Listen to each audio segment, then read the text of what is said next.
Welcome to English Without Limits.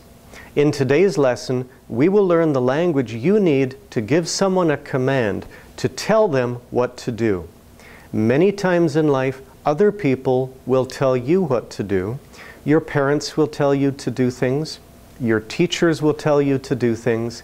And when you have a job, your boss will tell you to do things.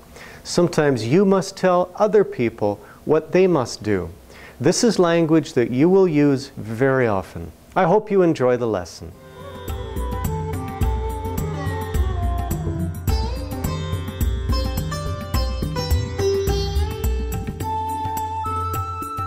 Do you remember in the last lesson how we saw a map of a town and we learned how to get from one place to the other place in this town?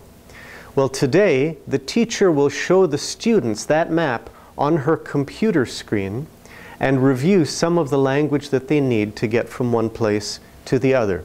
We will show you the map on the screen as well, and we will follow along with them. Good morning. How are you today? Good. So? Okay. We're going to do a review about the last lesson on giving directions. So I have on here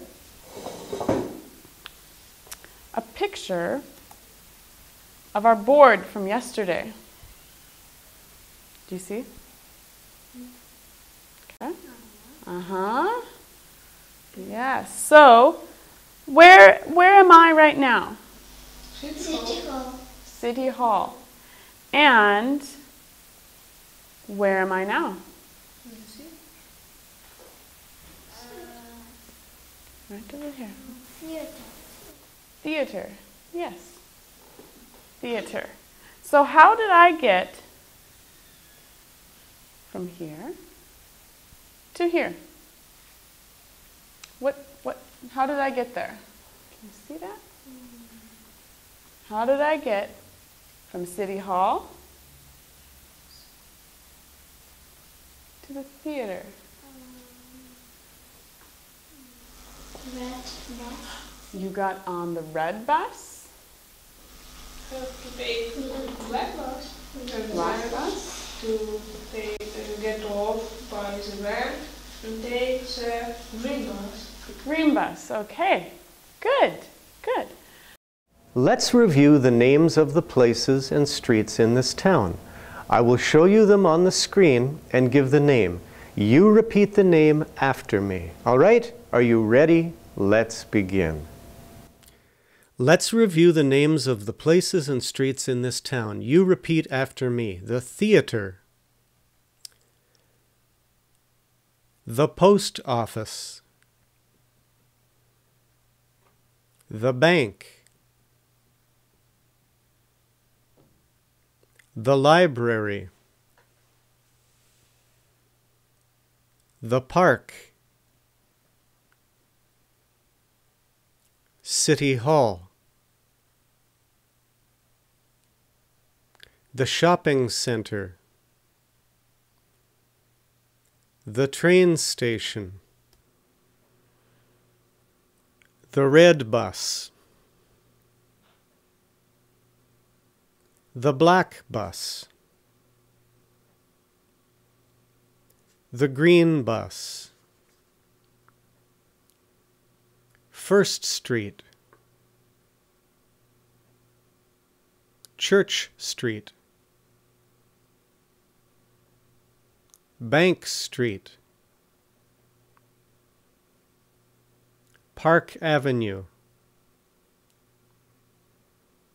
Main Street.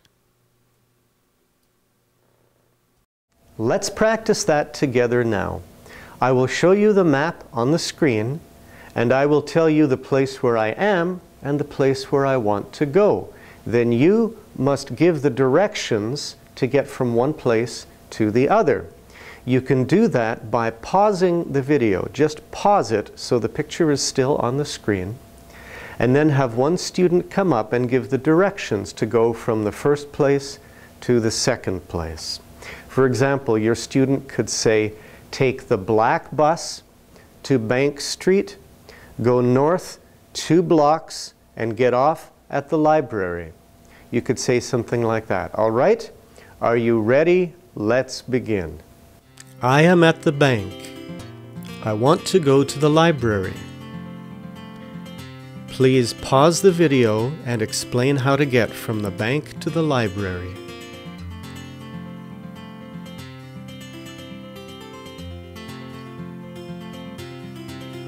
Let's do another one. I am at the post office.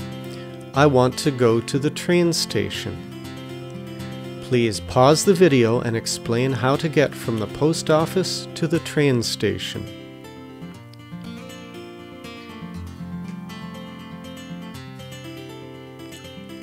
Let's do another one. I am at City Hall. I want to go to the theater. Please pause the video and explain how to get from City Hall to the theater.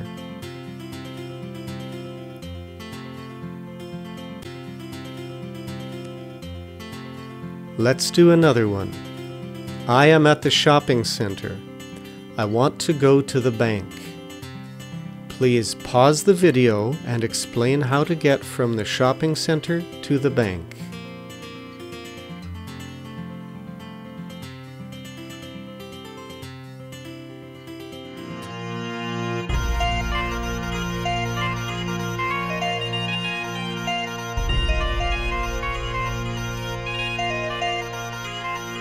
When you give directions to go from one place to the other, you are telling people what to do.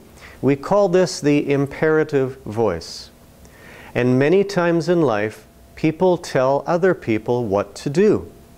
When you are a child, your parents will tell you what to do around the house. They will say, wash the dishes, pick up your clothes, clean your room. And when you go to school, your teacher will tell you to do many things. Your teacher will tell you, take out your book, write your name, be quiet, stand up, sit down. When you have a job, your boss will tell you to do many things. This is what we call the imperative voice, and that's what we're going to learn about today. Let's join the class as they begin to learn about the imperative voice.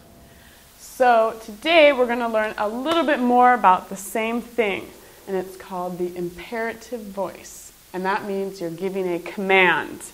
Get off the bus. That's a command. I'm not asking you, I'm telling you, get off the bus. So, I'm going to move this here. Here are some words that are imperative. Go, get, bring, leave, sit, read, wash, stop. Okay, so all of these words are telling you to do something. Stop! I'm telling you, stop doing that. What if somebody was crossing the street and I saw a car coming, you would yell, stop! Right? You wouldn't say, can you please stop? Right? You would yell, stop! And what does your mother say to you? Does she say, wash your dishes? Yes. Your mother doesn't say, oh, please, Zima, will you wash the dishes? No, she says, wash the dishes. Clean your room. Right? Okay. So, are these words, if I said, stop, or clean your room, does that mean to clean your room yesterday? Or are you going to clean your room tomorrow? Or clean your room right now? Yes, right now, Amir. Yes, right now. All of these words are telling you to do something right now. Okay? All the imperative is right now. So, the imperative is telling you a command, and it's telling you to do something right now. Okay? Let's review some of what the teacher just said and add to it as well. When you are speaking in the imperative, we call it the imperative voice. It is not a tense like the present progressive is a tense. It is just a way of telling people to do things. Now, when we have a sentence with a verb in it, most of the time we say who the subject of the verb is. We say who is doing it. If I say, my father goes to work, my father is the subject. With the imperative, we do not state the subject. We do not say who is doing the action, because the action is always being done by the person I'm talking to. If I say, sit down, I'm saying, you sit down. If I say, clean your room, I am saying, you clean your room. So the subject is always you. And we do not state that because we don't want to have to say it all the time. So we say the subject is implied. The subject is implied, and implied means you know who it is, so we don't have to say it. Now, we always use the base form of the verb, the simplest form of the verb. We don't conjugate it, we don't change it, and it's always the same because it is always you, the same person, doing it. So we don't have to change the verb.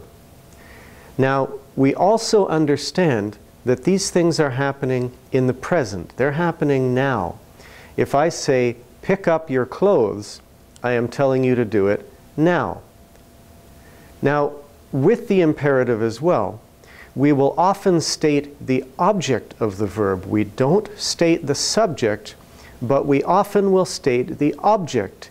If I say, wash, you would ask, what do you want me to wash? So I will say, wash the dishes, wash the floor. So the object of the verb is stated clearly in most cases. And most of the time, a sentence with the imperative will be short and simple. I will say, get off the bus, or I will say, pick up your clothes. They are short sentences. Now, what are some verbs that we often use in the imperative? Let's look at some examples. Here are some verbs that we often use, and these verbs will take an object to make simple sentences. We have verbs like open, close or shut, eat, wash, pick up, clean, turn on or turn off. We will have verbs like take or throw or get in, get out, or get off. These are verbs that we will often use in the imperative. Then there are some other verbs we will use in the imperative very often, but these verbs do not take an object. You do not have to say what you are doing the action to, because it's a different kind of action. We call these intransitive verbs because they don't take a direct object. So we have verbs like run, jump, sit down, stand up, come, or go.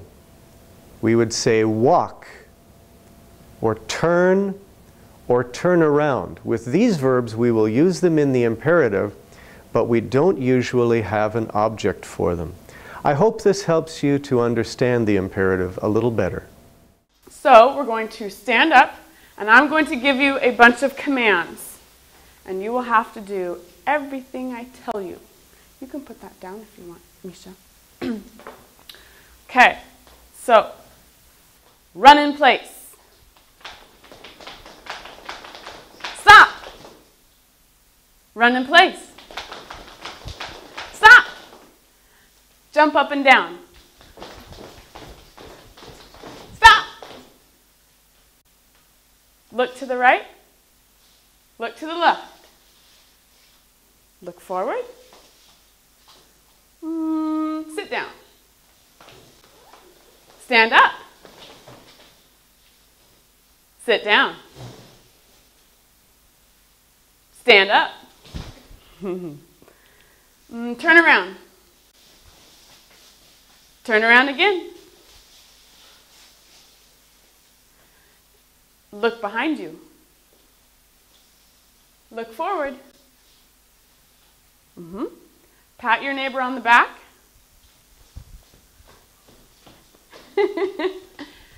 Sit down. Good job. So all of those were all imperative. You saw the teacher giving commands to the students. Now let's do that together. We'll practice it. I will give a command and you must do it. All right? All of you in your class do it together. If you don't have what you need to do it, if you don't have the things that you would do it with, then you can just pretend to do it. And I will demonstrate the actions as well. All right? Are you ready? Let's begin. All do these actions together. Stand up. Sit down. Stand up again. Turn around. Touch your head. Touch your ears. Touch someone else's ear. Wash your face. Brush your teeth. Touch your nose. Touch your toes. Touch your friend. Turn around. Walk around in a small circle. Jump up and down. And now sit down. Very good. Okay? So, I'm going to tell you some words, some sentences, and you're going to tell me if you think it is imperative or not. Okay? So if it is imperative, I will stick it over here. And if it is not, it will go over here. Okay? So, are you ready? Go north 2 blocks.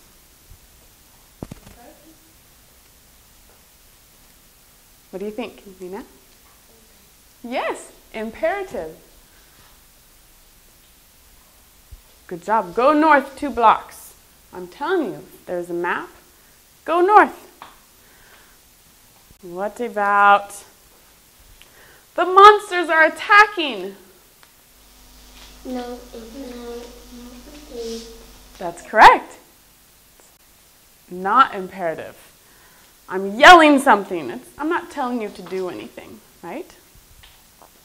What about, do you know where the lake is? No. That's correct. I'm asking a question. I'm not asking for you to do something. I love tea. Ooh. What do you think? Am I asking you to do something? No. So it's non-imperative. I'm just telling you, I love tea, which I do. I love tea. It's a beautiful day out.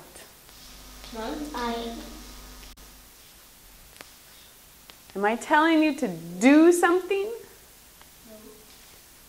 I'm just telling you. It's non-imperative. It's a beautiful day out. Isn't it lovely? Eat your vegetables. No. It's imperative. I'm telling you, eat your vegetables. Eat your vegetables. Does your mother tell you to eat your vegetables?